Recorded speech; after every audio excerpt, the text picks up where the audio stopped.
3 taong nakagapos ang buhok ni Madam at ngayon nga lang nakalaya ang kanyang buhok. Charis. So ayun na nga mga sis, bali 3 years na nga daw nakatali lagi ang buhok ni client dahil bawal nakalugay ng buhok doon sa kanyang pinapasukan or pinagtatrabahuan sa bansang Oman. So virgin hair na nga itong buhok ni client, kaso nga lang sobrang dry na dry ang kanyang buhok dahil lagi nga raw itong nakatali at may taklob kasi nga bawal daw na nakalugay yung buhok nila doon sa pinapasukan niya or pinagtatrabahuan niya sa bansang Oman.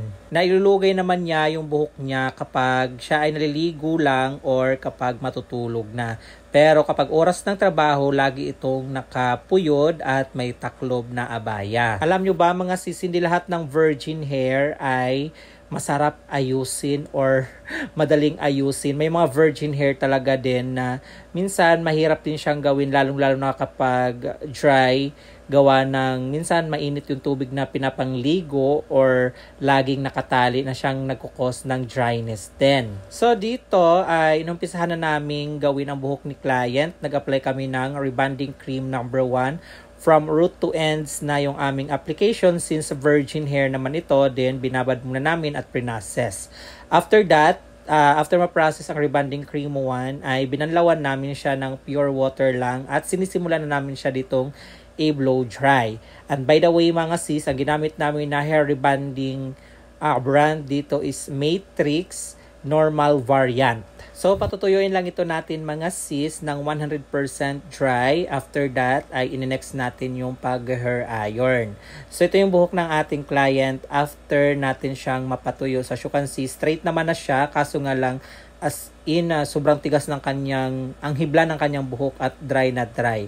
So, ang next natin gagawin dyan ay i-iron na natin siya para mas ma-flatten natin ng husto at maging maganda yung kanyang buhok. So, nagpa-plancha na tayo dito mga sis at ang gamit natin na heat temperature sa kanyang sa ating pagpa-plancha is 200 degrees Celsius dahil makakapal yung hibla ng kanyang buhok at medyo matigas yung hair strands. And the same time, medyo may pagkabuhaghag talaga yung kanyang hair. And after natin mag-hair iron mga sis, ito na yung result ng kanyang hair. Straight na. Makintab, madulas at malambot na yung kanyang buhok, pero this is the final result dahil after nyan ay mag-a-apply naman tayo ng neutralizing cream. So itong neutralizing cream naman natin ay ibababad natin ng 30 minutes. After that ay papabanlawan naman natin at i-apply naman natin yung kanyang hair treatment. So ito mga sis, bali in-apply na natin yung ating hair treatment dito at ang ginamit namin na treatment is Eucollagen treatment from Luxless Philippines. Then after that, ay bababad natin for about 45 minutes. Then babanlawan natin at i-blow dry naman natin yung hair ng ating client at tingnan natin yung kanyang final result. And after nga natin mabanlawan yung ating Eucollagen treatment, at inumpisahan na natin siyang i-blow dry dito mga sis. So tingnan natin yung hair ng ating client habang pinapatuyo natin para makita talaga natin kung naging maganda yung outcome ng ating rebond sa buhok ng ating client na 3 years nang hindi na ilulugay or 3 years nang walang rebond.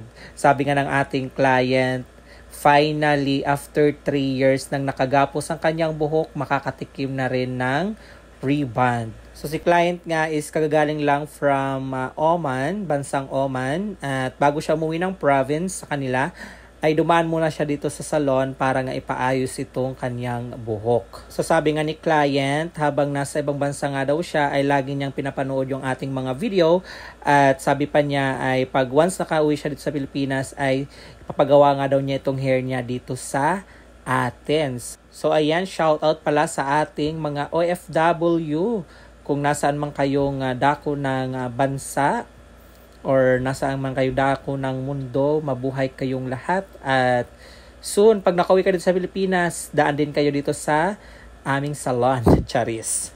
So ayan mga sis, after natin itong mapatuyo, ay papadaanan natin ng pang last iron. And this is the final result after natin siyang maset yung kanyang hair. So as you can see, malayong malayo na doon sa before niyang hair na sobrang dry.